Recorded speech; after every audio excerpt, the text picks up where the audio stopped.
Mesdames et messieurs, The greatest festival of our contemporary society, the Olympic Games, is about to begin. This is going to be close. Oh! They're all completely gassed! They've given it everything on the global bucket! Oh, yeah! No! Oh! Brilliant, brilliant, brilliant. But that is an Olympic championship. Ready? Hello, fans of Shuklastan, and welcome to another episode of Keep the Flame Alive, the podcast for fans of the Olympics and Paralympics. I am your host, Jill Jarrett, joined as always by my lovely co-host, Alison Brown. Alison, hello, how are you? Hello. So how did you do with your Paris lottery sign up? I have not signed up yet. I didn't either. And I actually did it on purpose because I said, you know what? I'm going to let everybody else be, first adopters and tell me what all the problems were. But from the Facebook group and from what I've heard, it went pretty smoothly. The only thing people were complaining about was they weren't confident that it had gone through. There seemed to be some delay in receiving a confirmation. But other than that, the sign up seems to have gone smoothly. But we have time. We have until the end of January to get our names in there. Exactly. So I figured I would sign up either over the holidays or at the beginning of January just to see how that process goes. And maybe the turn in year, who knows what'll happen. It'll be like the year 2000 where the world blew up. Let's hope that doesn't happen. The last thing we need is a big Olympic system just crashing. Well, FIFA had its problems. So thank goodness this went more smoothly than that. So let's go with that. That they did. And hopefully the Paris 2024 organizers are learning a bunch from what went on at FIFA. If you don't know, during the World Cup, all of the tickets were also all electronic, which is what they will be for Paris. And you had a special app, and fans were opening up the app and finding that their tickets had disappeared, or that the app wasn't working right, and they'd have to go to a special location and get tickets printed out. So it was just a lot of frustration, especially if you're hustling to get to a stadium or you want to be there ahead of time. I have a feeling that just go and be early is just the mantra you need to have for Games of the Future. Oh, what a lovely segue there. Games of the Future. Nicely done. That's right. We are talking LA 2028 today with Izzy Cerullo. Izzy is a two-time Olympian representing Brazil in rugby sevens at Rio and Tokyo. She's also a graduate of Columbia University and now works for the organizing committee for LA 2028 as a commercial and consumer insights associate. We spoke with Izzy about her rugby career, her transition into corporate life, and an update on the planning for LA 28. Take a listen. Izzy, thank you so much for joining us. First off, you're a two-time Olympian in rugby sevens.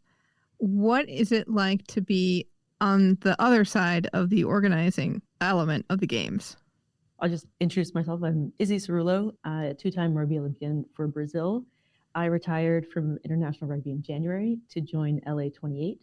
And being on the other side has been a bit of a roller coaster, kind of jumped right into the deep end. So I work on the data insights team at LA 28, and I had never done data insights before, not in my rugby career, not even in my pre-rugby career.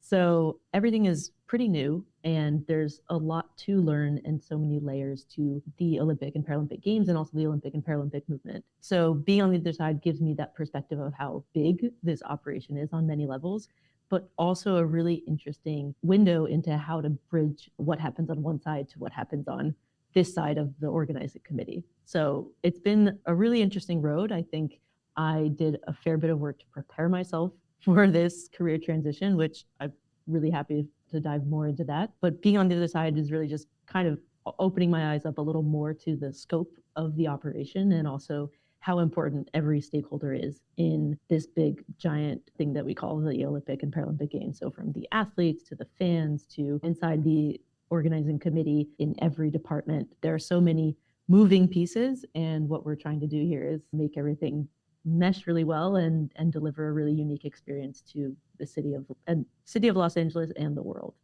So you're part of the LA 28 Athlete Fellowship Program. So how does that actually work? How did you get involved in that? So I started as an athlete fellow. I am now full-time, which is just also an incredible step in my career transition. So the athlete fellowship program is for retired Olympic and Paralympic athletes, not specific to the US. So we have a bunch of international experiences represented already in the athlete fellowship program. And it's set up to be kind of like an internship. We go through an interview process and rank the departments that we would like to potentially work in. And then those departments also rank the athletes that have interviewed as who they feel would be a good fit for the work. And after that interview process, I was selected to work on the data insights team. And it's set up to be a 6-month rotation. So 6 months in one department. After those 6 months, you rotate in another department. And a couple athletes, so I've been hired full-time. We have another athlete who was hired full-time in tech, and a couple other athletes, so one also in the comms department and one in the games planning department. So we joke that we're slowly taking over. We've done the math, so more former Olympic athletes working here than in any other organization, including potentially the IOC, which is a cool little tidbit of bringing the importance of bringing athlete perspectives into the planning process. What is data insights? What does that mean day to day? Well, speaking broadly, data insights is using many forms of data to inform decision-making within the marketing department. So we're within the marketing department, and so marketing is involved in what the face of the games is. So our brand, creating engagement with our fans, and the insights team within that uses many forms of data, qualitative and quantitative, to help inform those decisions and analyze performance. So my specific role in that is social listening. So I get access to lots of public social media data and basically put my ear to the ground and tap into what people are saying about us. So us being LA28, Team USA, US Olympic and Paralympic Committee, other various stakeholders in the Olympic and Paralympic movement. So analyze what people say, how many people are talking about this, how much are they talking about X, Y, and Z, and how they feel about all these things. And sometimes it's very objective and clear what the ask is and what the questions are. And other times it's pretty subjective and you kind of have to fit a bunch of puzzle pieces together to understand the big picture. So when we're looking at what LA28 is doing currently for marketing and its presentation, what has changed because of the data being analyzed in your group? Yeah, so one big question that we're looking at and finding different ways to answer on many levels is not specifically related to LA28, but more broadly related to the Olympic and Paralympic movement. As we've seen in some respects, people not being so interested in the Olympic and Paralympic Games. And that's historically speaking, we've seen controversies in recent games. We've seen just the nature of the games change over time. And so that's a question of, we want people to stay engaged with this. I would gander everyone within this organizing committee and who has a personal stake in delivering these games cares a lot about the power of the Olympic and Paralympic movement to create positive change. And if we're not utilizing that in the best way possible, if we're not connecting to people and helping this movement feel relevant in people's lives, then we need to change some things that we're doing or try to influence some different ways of thinking or imagining how this can be more relevant in people's lives.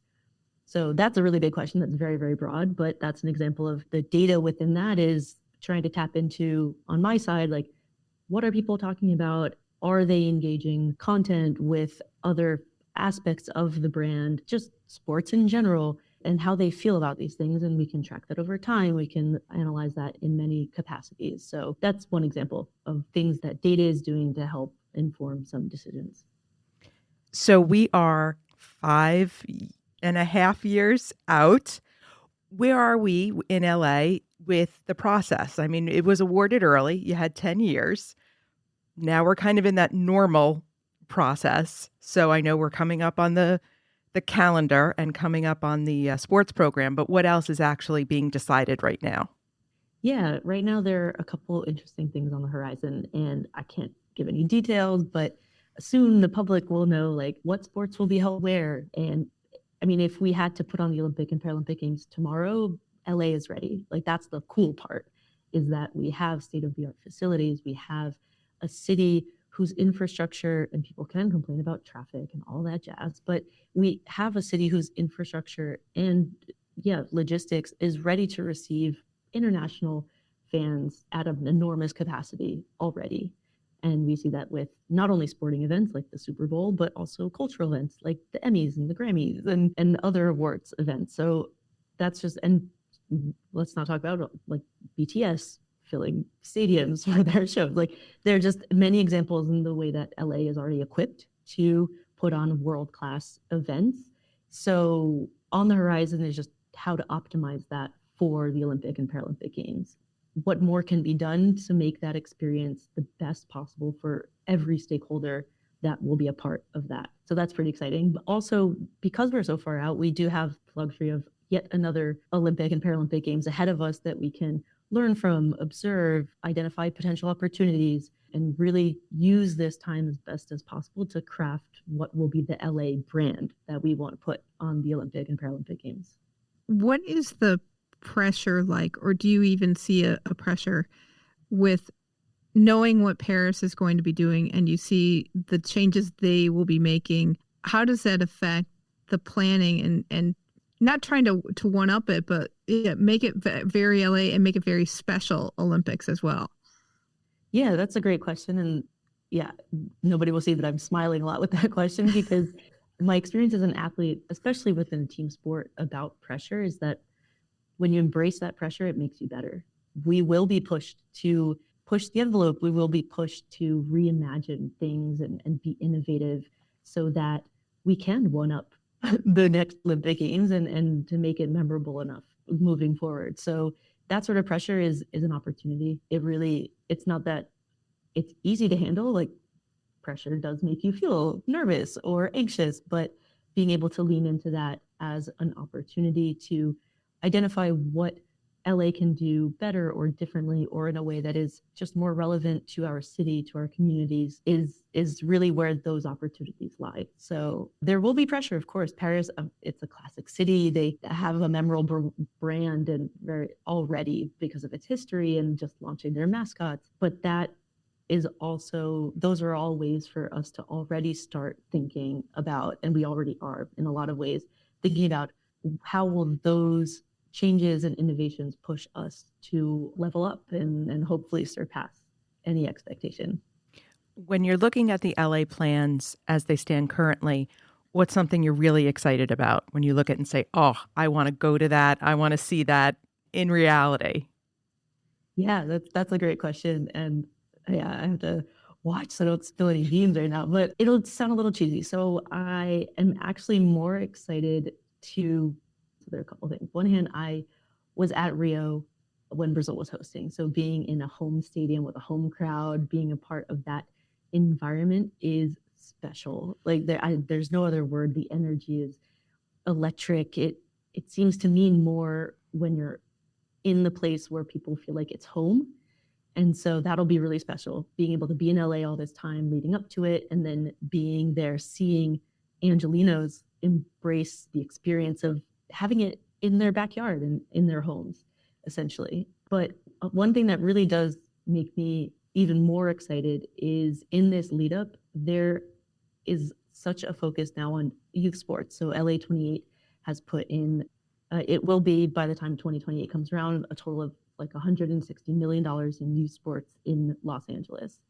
And I think we will see some kids or teenagers who are going to be a part of, in some capacity, or like trying to make the games or just falling in love with a sport and being able to watch that sport be competed at the highest level in their backyard because the Olympic and Paralympic Games are coming to LA and because they discovered this sport through Play LA, this youth sports program, Olympic and Paralympic youth sports program that, yeah, I think that's exciting to be a part of. That for me is what, in a lot of ways, is a bit of an invisible aspect of the movement that can get overshadowed by all the medals and everything happening on the big stage.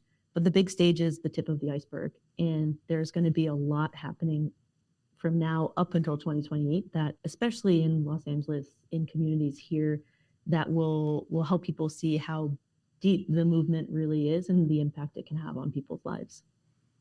What keeps you up at night? Oh, so from a data side, like if I'm asking the right questions, if I'm delivering quality work so that we can make the right decisions. And so that's, sometimes that's a big ask, especially because I'm so new to the work and I'm in my first year trying to get a handle on all of this. But the big questions and the things that keep me up at night are, if we're going to be able to do all of this, there are big goals, and if I'm helping to deliver that in my best capacity. In a way, that approach just shows you're an Olympian because it's the best of the best. But when you get a whole bunch of Olympians together, do you all feel that same kind of pressure to deliver on like an office side of things versus the playing field? Yeah, it's fun having other athletes in the office because we have that shared experience and that shared mentality of how we approach work, how we show up every day. So yeah, it's not that, I mean, yes, we're not only overachievers, but it's more in the process of we're willing to push ourselves. We're willing to put ourselves in uncomfortable, like, learning phases. That sort of growth phase is uncomfortable. You're a beginner. You're stepping outside of your skill set in order to grow and be better. So bringing that mentality, I've seen in a lot of ways that I try to apply that mentality in this corporate space, in this intellectual space of data and insights, when I've done that mostly with my body on the rugby pitch and trying to run fast and tackle hard and make good decisions on the field of play. And I think that there really is something that translates into when the athlete steps off the pitch or climbs out of the swimming pool, like all of that is still a part of the athlete. You mentioned earlier a little bit about transitioning and things you did to prepare for life after sport. What kind of things did you do? Yeah, so it was a pretty long process because I thought initially in 2019, leading into 2020, that I would retire after Tokyo. And then we all know that all of our plans took a bit of a nosedive. So when the world basically shut down in March of 2020, I realized I didn't really have a plan for this broad, very unclear deadline of, I'll just retire after Tokyo.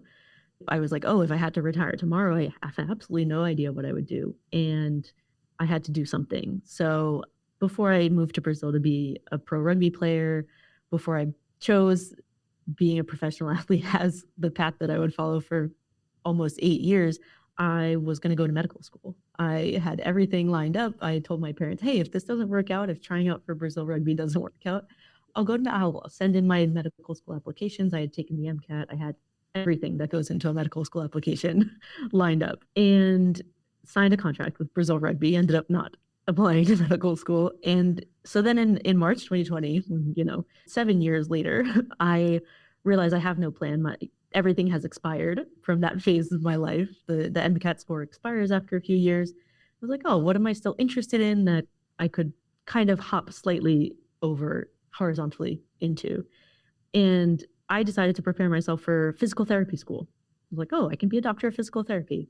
To do that, I had to take some prereqs. I had to take the GRE. I did all of this while quarantining and trying to train alone away from my team for almost 9 months, and sent in that application and moved essentially back to Sao Paulo to join the team again in January 2021, kind of pick up that final stretch to Tokyo. And I got rejected from physical therapy school, just rejection. And I wasn't expecting that, first off, but in a lot of ways, the silver lining is that I had to take a deeper look at what it meant to prepare to career transition. It wasn't just about ticking a box and choosing the next best thing. So now with a second time around, still no plan, I reached out to a therapist, sports psychologist who specializes in career transitions. She was highly recommended by a friend, and I reached out to her and was like, hey, I'm an athlete and I think I have trouble on my horizon. And I started doing therapy. It was one of those things where I realized I just had this big question. Every time I tried to talk about it, I would get like feelings of intense panic and anxiety. And I didn't really know how to start unpacking that. I didn't even know where to start. Besides, every day is getting closer to this unclear deadline of, I'll just retire after Tokyo. Knowing that for an athlete at any point, you can unfortunately be forced to retire or have an injury or something can derail that plan. Yeah, so I started therapy, and I continue with the same psychologist. She's been fantastic in helping me work through all of the layers involved in an athlete's career transition. So it's not only the work, like what will I do after? It's also, there's a lot of identity involved in being an athlete. Like we work with our bodies. We work 24 hours a day, 7 days a week. Sleep is work for an athlete. Nutrition and feeding yourself is work for an athlete.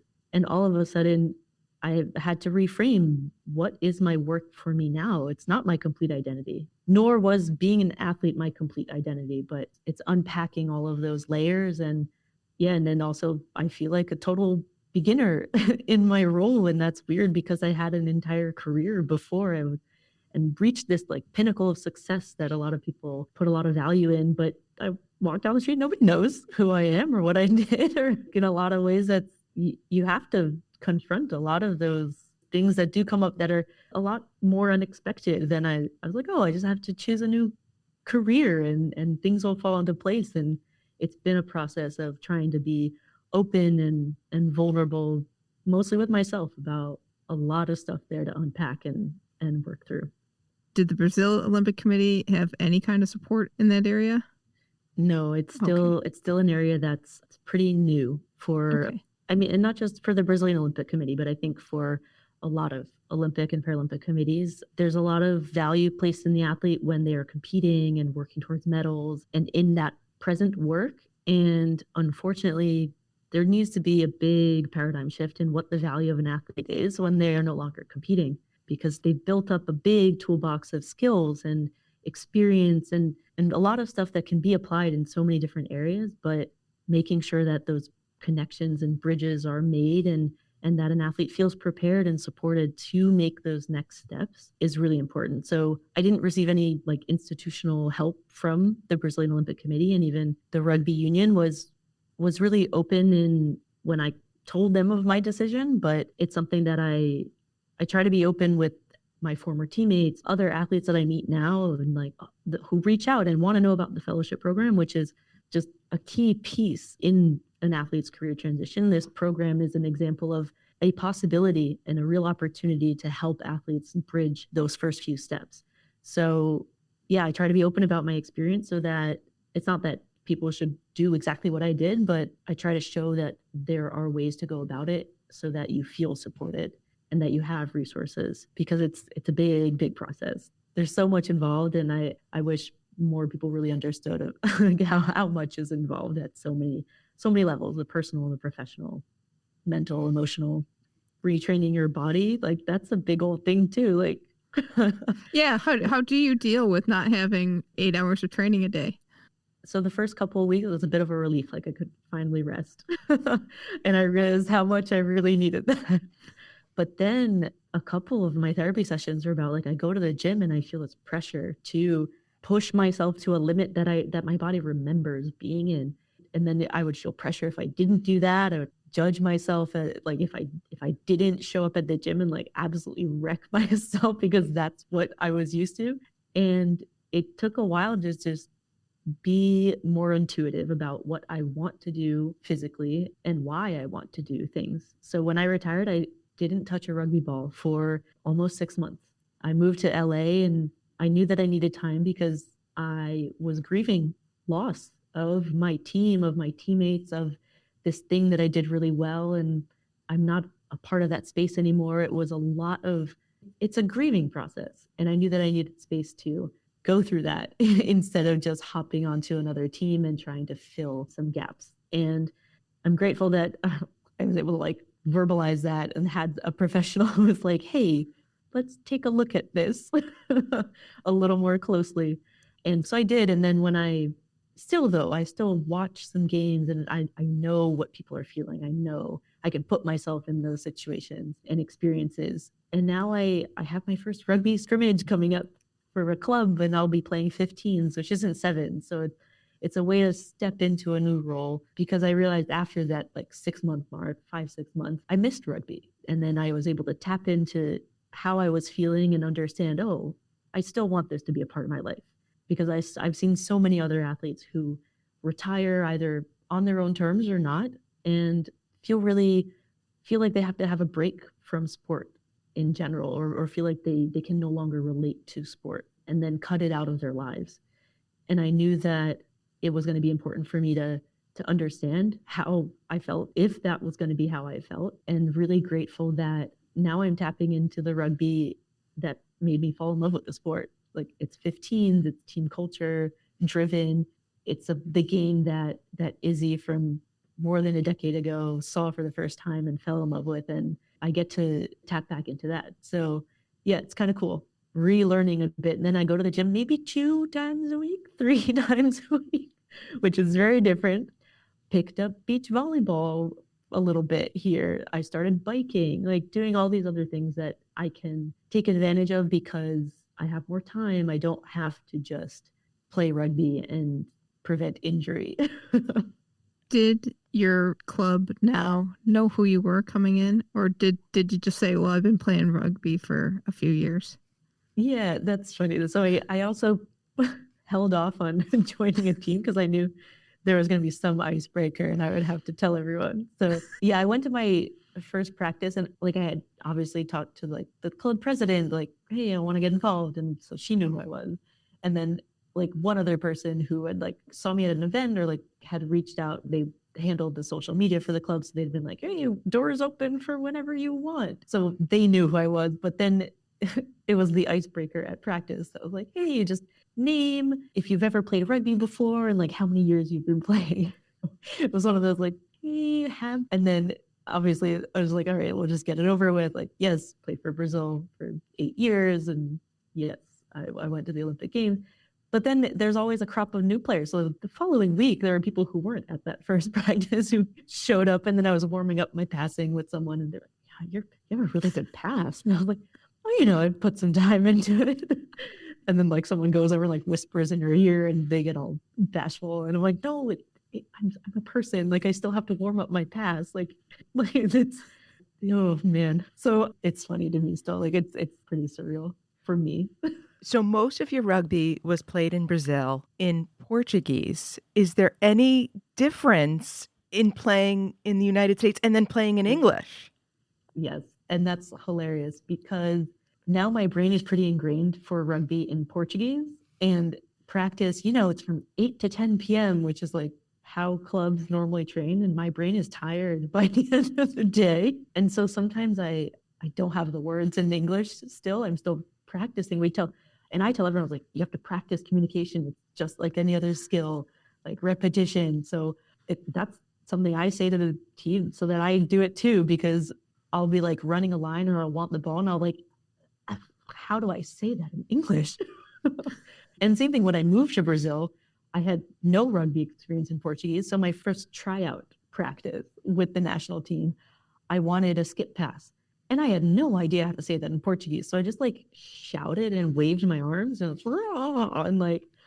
and the person, none other than who would go on to be our Olympic captain, was playing at fly half, and she like just kind of looked over and was like, who is that weird person? I don't know what she wants, and did not pass me the ball, which was a great decision because it probably wouldn't have gone well. And then afterwards, I had to like go up to someone and ask them, hey, so that pass that like doesn't go to the next person, goes like over them to the like 2 people out? Like, what do you call that? And then I had to learn a new word. And yeah, so there's some funny stories of like the lost in translation. And when my brain gets tired and I have to say things on the fly, it's like, I hope some muscle memory kicks in.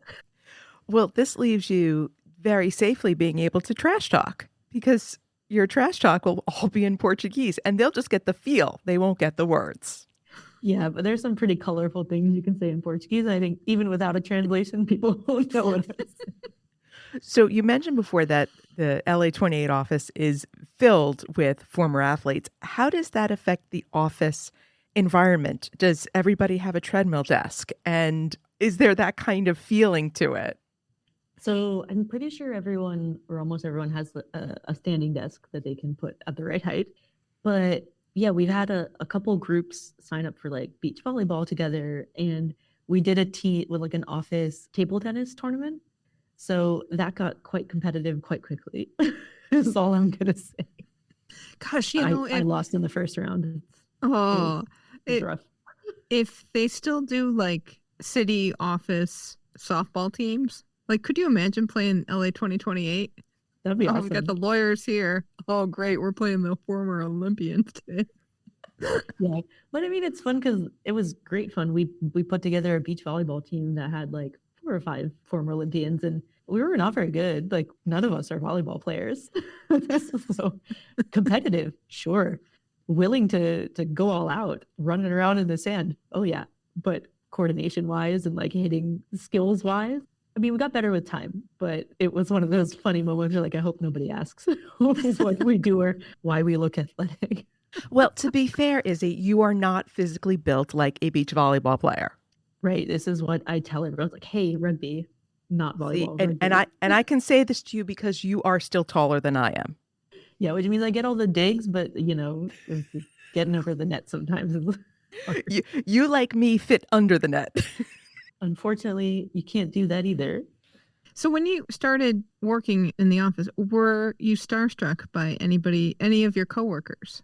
Oh, yeah, definitely by one of the women who founded this program. So Janet Evans, legend in Olympic swimming, is none other than one of the founders of the Athlete Fellowship program. So yeah, my first day, got to shake her hand and just like be in the same space as her, and was like, oh, okay, this is suddenly very real and also unbelievably unimaginable at the same time. And then meeting other former athletes who have also shared their stories with me. So we have Olympic fencer, Olympic gymnast, like a swimmer, like it just being able to share those experiences. I feel like I will always be starstruck by athletes who have forged their own path to get to where they are. And I feel like it'll be every Olympic and Paralympic athlete that comes our way or that I have the privilege of meeting that will always make me feel a little starstruck. But it's interesting that you say that, because I would think, just me on the outside, go, you also forged your own path to get to where you are because you went to a different country to play and found that way to do it. I got no question with that, but I thought that was interesting. It's always interesting to hear how people think versus go and not realize that in a way that they also have similar qualities. Yeah, when you put it like that, it is something when I look in the mirror, I know that it was not an easy path and definitely kind of strayed from a lot of the narratives that other people have. So it's been a wild ride so far. I tell people I feel like I've already lived 2 full lives and I was still going at 31. So it makes me really curious to see, how I'll keep applying this way of doing that. Makes my parents nervous sometimes, but now you're settled, right? And I'm like, we'll see. So speaking of your first lifetime, let's ask a couple questions about Rio.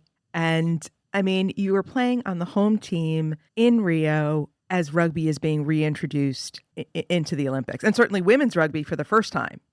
What was that experience like?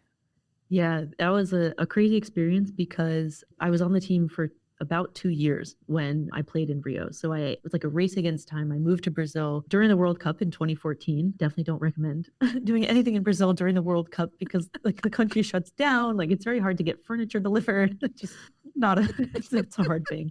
But I knew when I moved there, I had no international rugby experience. I had to become an Olympic athlete in 2 years' time. And it was going to be a race against time. And so when I was able to call my parents that I made the team, it was emotional. It was a dream come true.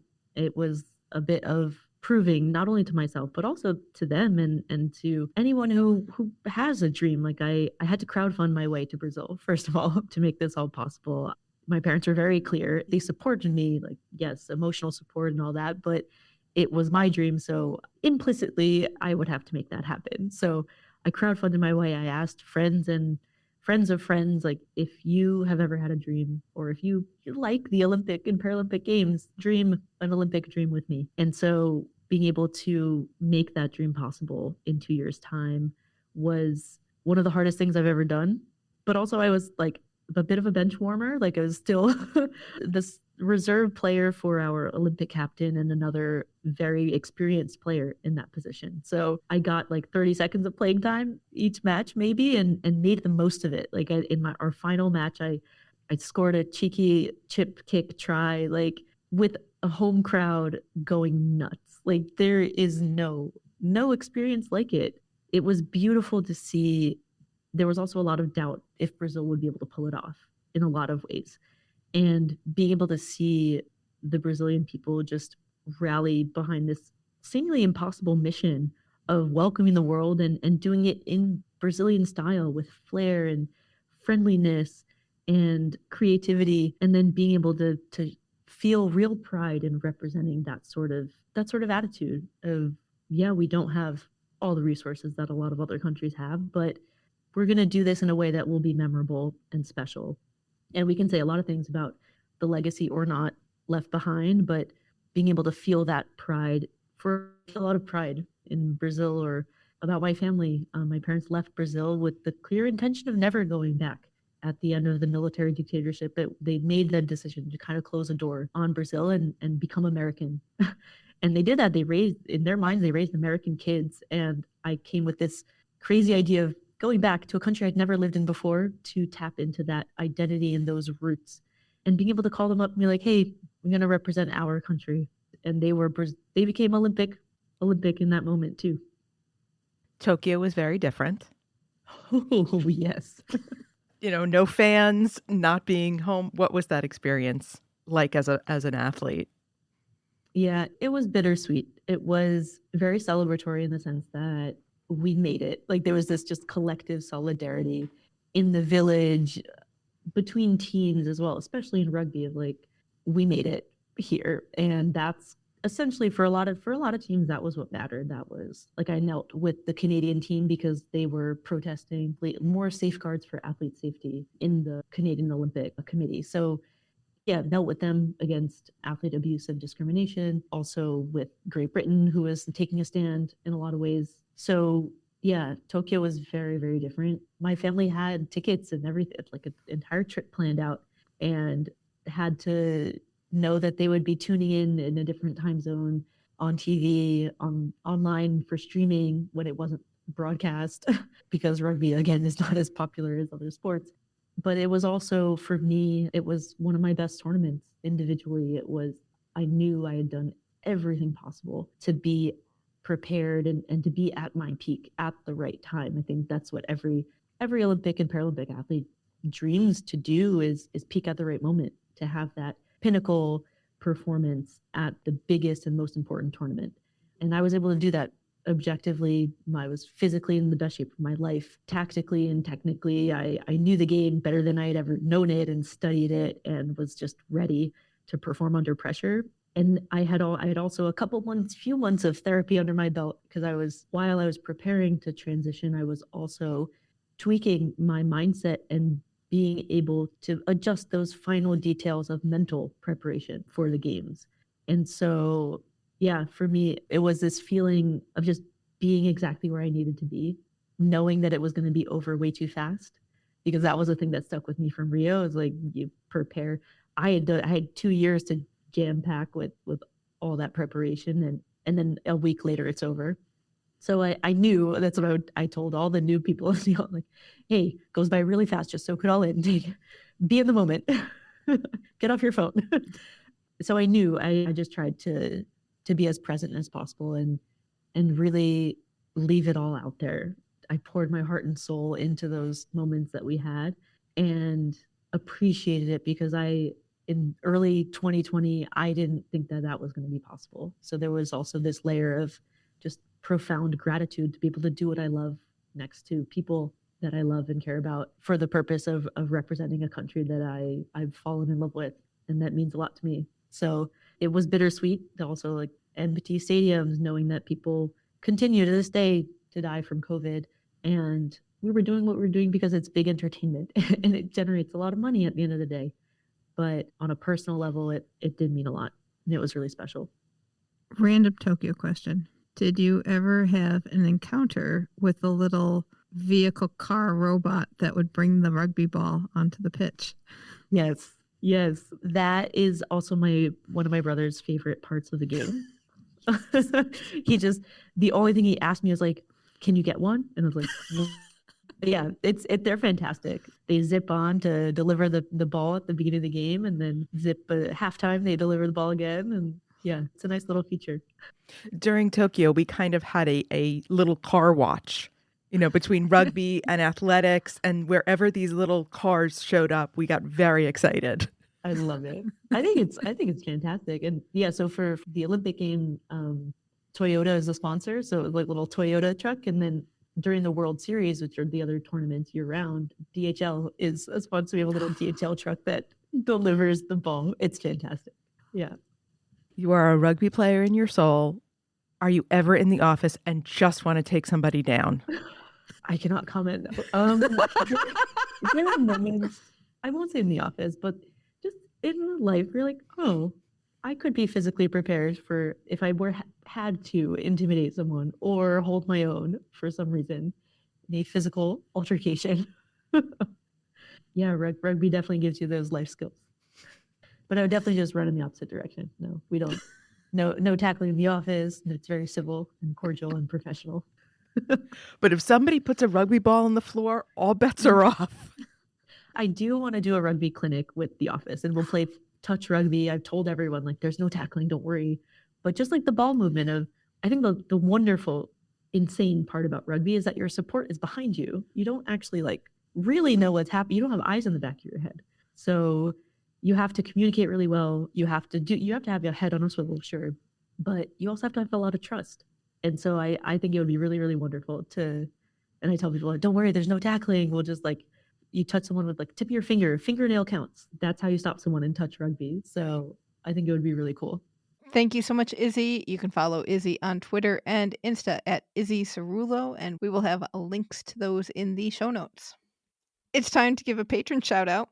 We love our patrons. Say thank you to some of our gold medal level patrons. And today we are celebrating Lori Luscree. Lori lives in Chicagoland, and she has been a very valued member of the Facebook group. We hear from her a lot, and she gets to go to a lot of stuff. Like, she does a lot of women's basketball, and she met some Olympians after Beijing and has shared pictures of all of that in the Facebook group, and it's been awesome. And she sent us some emails, I think, during Beijing. She did. She was one of the people, like, for me, I know I've said this before, but in Beijing, because of the time difference, I would get lonely at certain parts of the day. And it wasn't really talking to anybody because I didn't, you had masks on and so many COVID protocols, and it was just awkward. And Lori was one of the first people to get up in the morning in your time. So she would start popping up in my Twitter, and I would be very, very happy. You kept Jill going when she was all alone until I got there. That's correct. So thank you so much, Lori, for your support. And if you'd like to support the show, there are tons of ways to do so. We have one-time options. We have commissions where you can be a part of the show, and ongoing support. Check out flamealivepod.com/support for more information.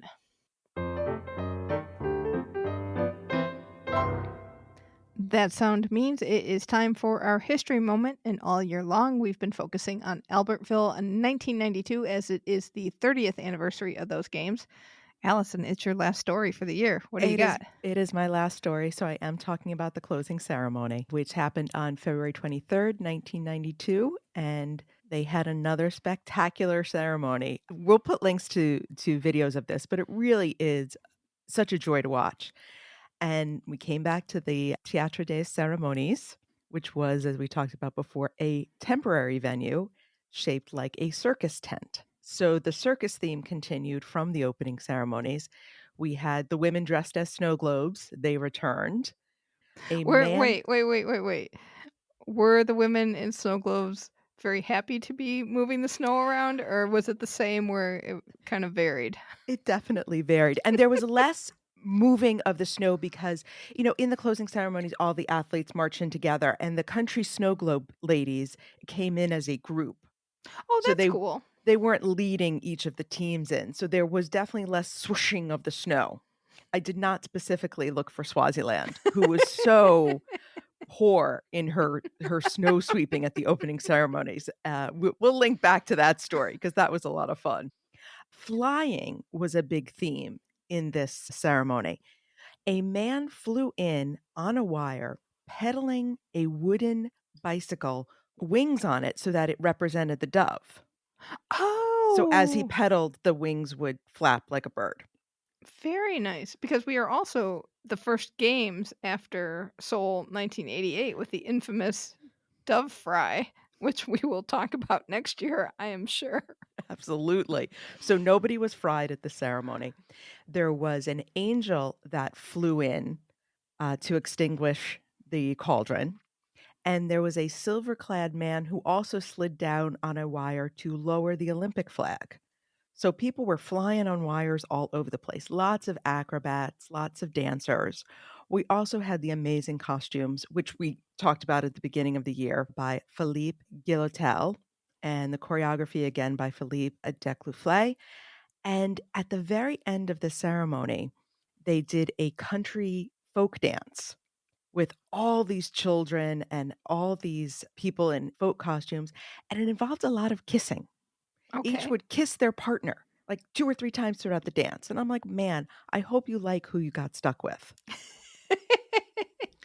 But to me, the best part of it was the Lillehammer presentation. So then, as in now, the next host city does a presentation, and Lillehammer was great.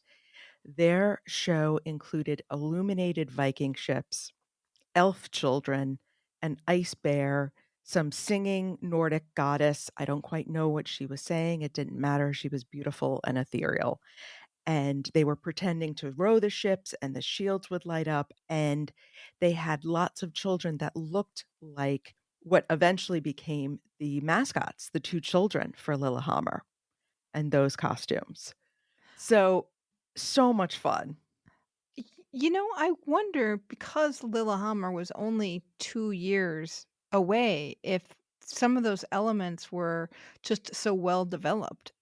Because that sounds familiar from like that triggers some vague memories of their opening ceremony in my head Yes. when you talked about that. I'm like, oh, did some of that stuff just end up in the opening ceremony, or they had it already and they just well, we'll just use it like twice. Right. The whole elf children kind of dancing around was a big element in the Lillehammer opening ceremonies. They had them, I know they're not called elves. I know the Norwegians have a very particular name for that sort of mythical creature, but they had them coming up from the ground with the children in the very fancy Norwegian knitwear. So, yeah, I have a feeling that they actually pulled elements. And if we went back and watched this closing ceremony and the Lillehammer opening ceremony, we would see the connections. Fascinating.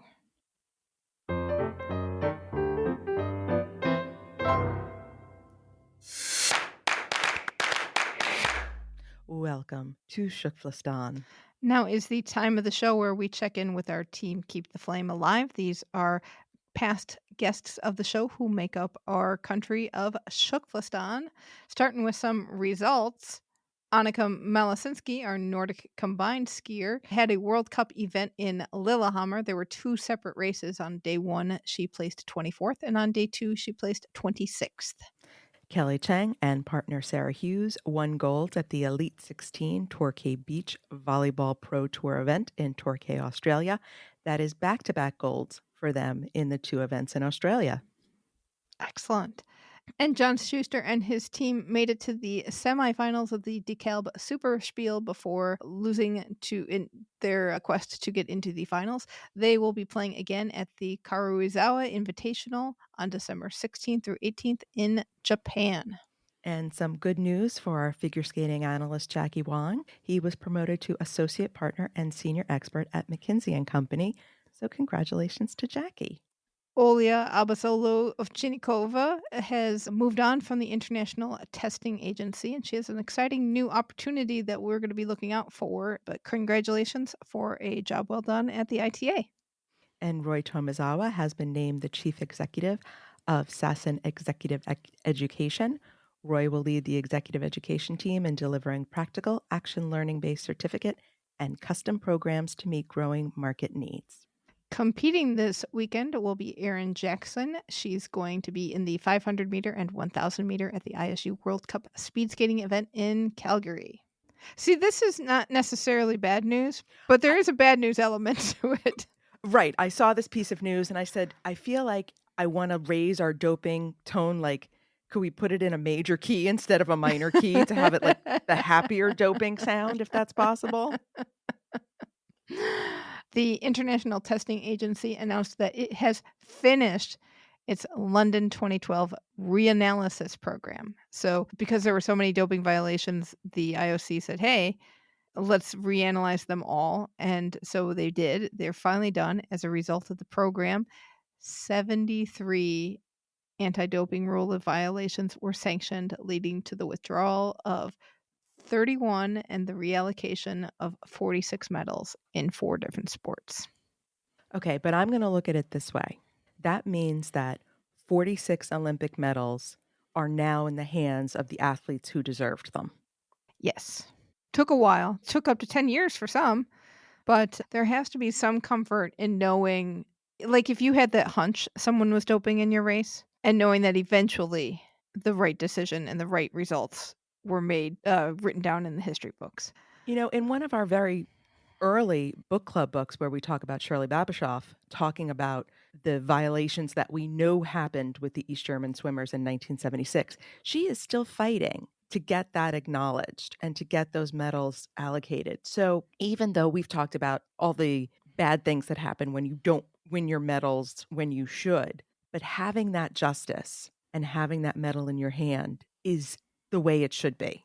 And I do think that even for the athletes who lost that chance and lost that moment on the podium, to have it rectified means a lot. And I'm glad to see that they did this reanalysis and that it was successful and they found these cheats. And let it be known that you think you got away with it and you didn't. Right. The truth catches up with you at some point. I've been telling my daughter that her whole life. You'll always get in trouble twice if you lie. For the lie and for whatever you did wrong first.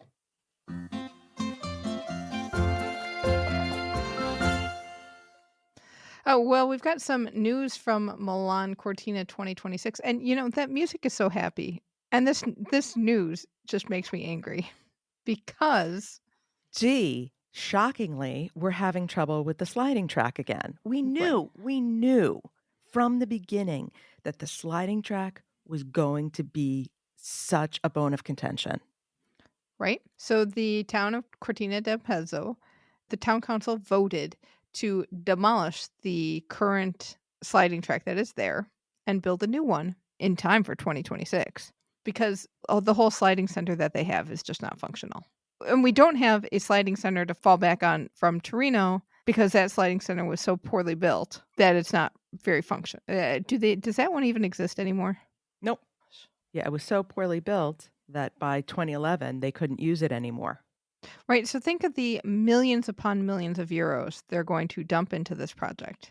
And they don't, and I know this is not a pun, but they don't have a good track record here. They let Sliding Center 1 fall into disrepair. Sliding Center 2 can no longer be used. It's the third time that's harm Italy with your sliding centers. And you would think that having a functional sliding center in Italy would be a good place to invest money because the tour is in Europe. I mean, we're kind of stuck with 2 tracks in Germany and that's it. And having a track in Italy would have made so much sense. Oh, yeah, for sure. It doesn't make sense why they weren't doing regular maintenance on the current Cortina sliding track. I don't know. It could be like the one in Calgary that finally bit the dust because nobody wanted to put the millions of dollars that it was going to take into refurbishing it. And these systems do need refurbishing at some points in time. The equipment doesn't last forever.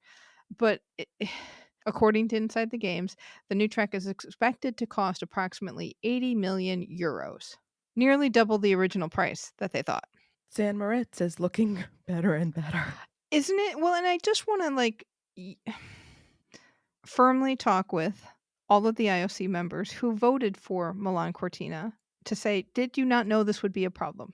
Stop voting with your heart. And it makes me glad for the Future Host Commission. Anyway, this is foreshadowing of IOC news, but this is just really distressing. And I just wish the IOC would come in and go, hey, you know what? If you're going to build a new track, and I understand that everybody's pro development still in a way, but just move your sliding events up to San Moritz.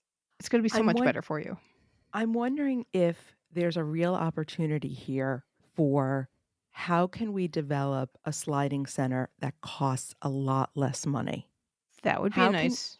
how can we build a track that is like we've come up with all these temporary venues and things that can be modified or used for multiple purposes. Can we do something like that with sliding tracks? Because you're going to kill the sport. Yeah, I just don't know. And maybe one of the attractions for having a sliding center for sure in Italy is that it's closer to, like, say, the Balkans. It's going to get used. I mean, it would be right away on the World Cup circuit. They tried to put Torino on the World Cup circuit, but it was so poorly constructed that very quickly it got off the World Cup circuit. And all those countries have so few places to train. The need is there. Unfortunately, the cost is so excessive and the planning is so poor that we're once again looking at problems with an Italian winter bid. Stockholm. Just going to say it. Mm-hmm. Riga.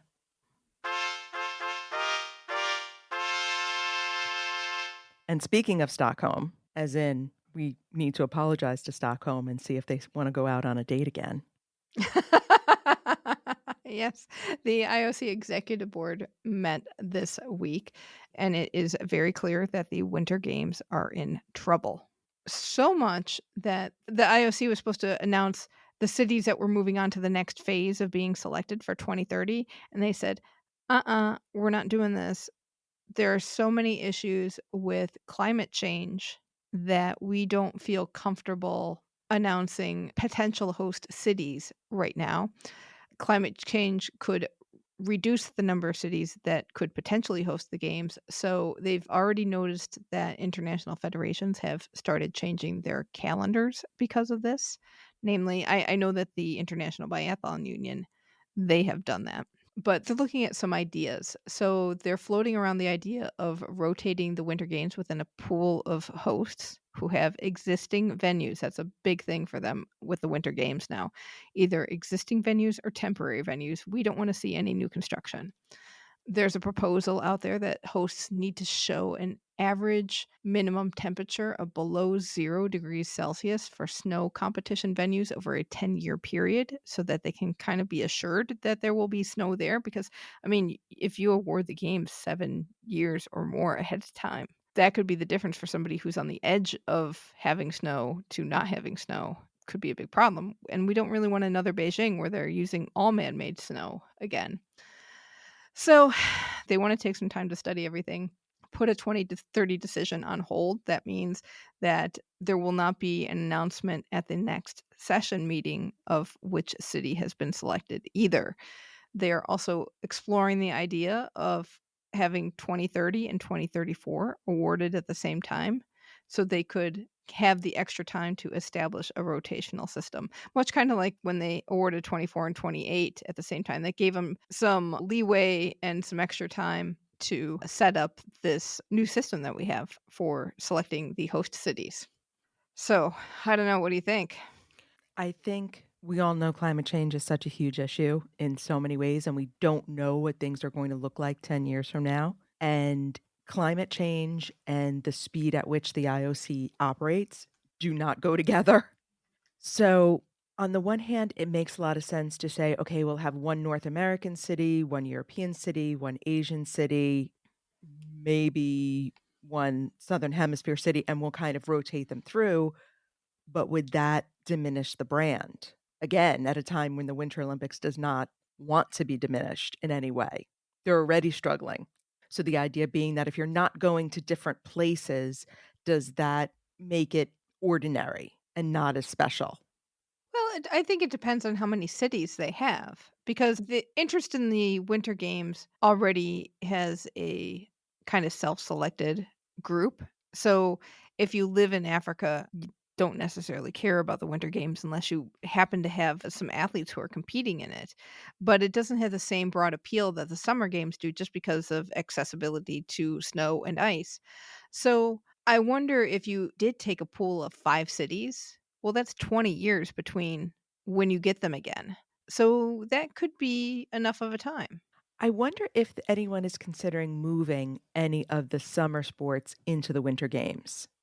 Things that could be in either place to, one, take the pressure off the Summer Games because they are so enormous and so broad, and maybe bring some of that international interest into the Winter Games. I don't know what those sports could be. I mean, it could be basketball. It could be weightlifting. Weightlifting. Why do I say that? I mean, it could be anything that's indoors, ultimately. And, a lot of sports function actually, like gymnastics world championships usually are in October. They're not in the summer normally. So things that function in a different calendar, it's a little strange of an idea, I realize, but could it serve two purposes: increase the interest in the Winter Games and take some pressure off the Summer Games? That's true, but then you would have to have more venue capacity. And I don't know if what you would think of being a decent host city, you're looking at Salt Lake, maybe Vancouver, Sapporo. I don't know if you'd go back to Pyeongchang. They at least have a newer sliding track there. But they have you would have to build a lot of temporary venues for Pyeongchang to have it. And then there's other places, maybe someplace around Albertville could host it again. Maybe you could have it in Switzerland. Maybe you could have it in a couple cities in Germany. You could have it in Stockholm. You could have it in Stockholm. And maybe they should have it in Stockholm. They should. On the one hand, they've caused themselves a crisis by giving the Olympics to Milan Cortina. The crisis is very clear in terms of money and facilities, whereas Stockholm would have covered that a little bit because they would have handled it so much better. Mm-hmm. But on the other hand, I want it to go to Stockholm because that would be amazing. Yes. How could we not have had a Nordic Winter Olympics in so long? Yeah, the last one was 94. And the Nordic region is really the heart of the Winter Games. I don't know. I don't think we're ever going to get past the fact that 2026 went to Milan Cortina. I'm not. I mean, the idea of having it in Stockholm and then doing the sliding in Latvia was such a beautiful physical example of what the Olympics should be about. And to lose that opportunity was such a mistake. I'm hoping they will correct it. Hope so too, but we won't find out for a while. It'll be interesting to see what they do with this, because now you can really see they're up against a wall here in dealing with climate and dealing with games that go way over budget, whether or not those budgets get attached to an Olympic host city or not, because I'm sure there's plenty of development going on for Milan Cortina that is not getting absorbed into Milan Cortina's organizing committee budget. But yeah, this was troublesome to hear. Although, it was good. It was awesome in the press conference. One of our favorite Japanese reporters, Wakako Yuki, said, well, it's, the Sapporo appreciates the extra time. Yes, we'd like to get our criminals arrested and put away. Let's get that story behind us. Yeah, let's get that off people's minds, so maybe you'll look at Japan again. But was there anything good that came out of this executive board meeting? No. Let's talk about more bad things. Boxing, still a problem child. So the IOC is still concerned about the governance, financial transparency. I mean, they listed off a whole bunch of things. Basically, everything about the International Boxing Association's organizational functions are things that the IOC is concerned about. They're less concerned with the athletes. Stop being concerned. Cut them off. Right? They did send another strongly worded letter that said, if we had to support sports for the LA 2028 program today, we would not support boxing. Why are we still discussing this? I don't know. Also in the category of why are we still discussing this? Russia and Belarus. Situation still ongoing. This was talked about mostly in T-Box press conference today. He said they had a 4-hour debate about this situation, which could not have been fun. And I have to say, I was very concerned by the way Thomas Bach couched his comments and not terribly pleased. Oh, how so? In the sense of he was very much of the opinion, yes, we need to punish the government, but not the athletes. Now, we know all the time, I am always saying anything that hurts the athletes is a bad thing. However, how many times can Russia get a slap on the wrist? We've gotten slaps on the wrist for major doping scandals, a break of the Olympic truce, violation of athletes' rights. we cannot keep saying, well, we don't want to hurt the athletes, because ultimately, by the IOC not taking a very strong stand against the Russian government and against their behavior, we are hurting the athletes, because we are saying, whatever your government does to you, we don't have your backs. We are not going to support you as athletes in the sense of we're going to let your government do whatever it wants. And it comes to a point where you just say, you know what, you just have to say Russia, like the International Paralympic Committee did, which I think is the absolute right decision. You can't come to our party anymore. You cause too many problems, you're drunk and rowdy, and you make fights, and you're not welcome here. And even though we love your wife, she can't come either because you come with it. So there comes a point where you just have to say, Russia, you can't come anymore. And you've got to clean up your act and let those athletes in Russia know that the international sporting community supports them against the abuses they are suffering at the hands of their government. It felt like Thomas Bach was saying, we've taken a hard line with this when we say we strongly condemn your breach of the truce. We said no international sporting events in your two countries. You can't have the flag anthem or ID. But they've lived with that for so long in so many Olympic things. Although maybe not having it in their respective sport all year long makes them feel crummy. I don't know. And how many people really care that you withdrew the Olympic order from Putin and the deputy prime minister? It's very symbolic and a big deal to you, but I don't think it holds enough weight in the average person's eyes or even the average athlete's eyes. I mean, I think it matters to Putin. Oh, and I yeah, think but not, I think not enough to matters. do anything. No, but I think it does that international condemnation does matter. I mean, the IOC and the world in some ways are in a no-win situation with Russia because we have, Russian athletes like the gymnast who's supporting the war in Ukraine with the Z that he wore on the medal podium. And we don't know what they know and what they're hearing. And we know Russian media is controlled. And what is that going to happen? But I think there's a point at which you have to say that people and human rights are more important than the Olympics. And at what point is that? I think we're there. I think we've been there for a while. And I'm so impressed with, and I will say this a million times, the stance that the IPC took. That was no easy stance, and that's no joke. And to say, you know what, no more, was very, very brave. And I'm incredibly impressed and incredibly proud that that organization did that. One of the interesting things was most of the questions in the press conference with T-Bach were about, hey, how are you going to let athletes qualify? And I think there was a sidestep to that in trying to, T-Bach kind of said and alluded to the fact that maybe they would find some way for athletes to qualify. But one of the journalists from the BBC said, hey, look, gymnastics has already started its qualification path. And there were no gymnasts from Russia or Belarus at the World Gymnastics Championships. Like we have said, you get to a certain point and you can no longer qualify. So what's the deal? I don't think they have an answer. They don't have an answer. And I know in their hearts they are really hoping that the war ends so at least they can just go back to ignoring Russian doping and not having a war smack them in the face. Yeah. So we said, I think it may have been last week where we said, they're sort of punting and saying, well, we're not talking about whether Russia's going to be allowed in 2024, but maybe it's just going to be they're not going to allow the athletes to qualify. Yeah. But Bach seemed to say today very much that he wants to see Russian athletes at Paris. And he really wants to make that happen.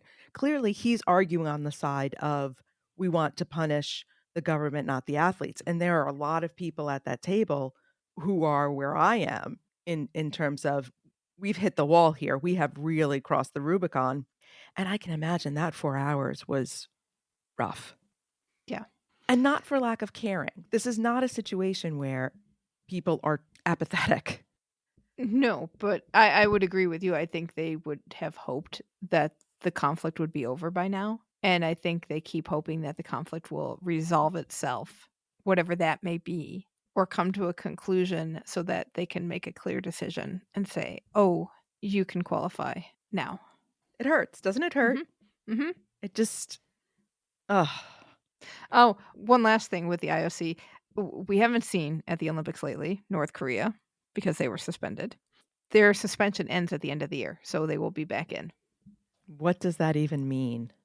Well, that probably remains to be seen, but it opens the door for North Korean athletes to be at the games again. It's so funny because, at Pyeongchang, the whole idea of what was going on with North Korea was all we thought about. We talked about it tremendously. There was concerns about North Korea. And now we're just like, North Korea. Pfft, that's just a minor tick on the list. And we're fine with North Korea. That's okay. But I think it just had greater significance when you've got a games in South Korea. So it'll be interesting to see what we think as we talk about Seoul next year and looking at that relationship, and the whole North Korean question is interesting, and what will they be up for come 2024? We shall see. Now you made me sad. I was so happy when we started. Go back and listen. I didn't make you sad. Russia made you sad. This is true. Should we vote them? Can we vote them out of our podcast? Oh, speaking of voting, before we go, I do want to mention on our Facebook group, Keep the Flame Alive podcast group, we are voting for the national animal of TKFLASTAN. Yes. Yes. So there are 3 animals. You got to go look and see. We're going to keep it open probably to the end of December. And I have a strong favorite. It is not winning, so I need some help. I do not have a strong favorite, so whatever you choose, listeners, I will appreciate. But I promise not to overturn the results of the election, despite my personal preference.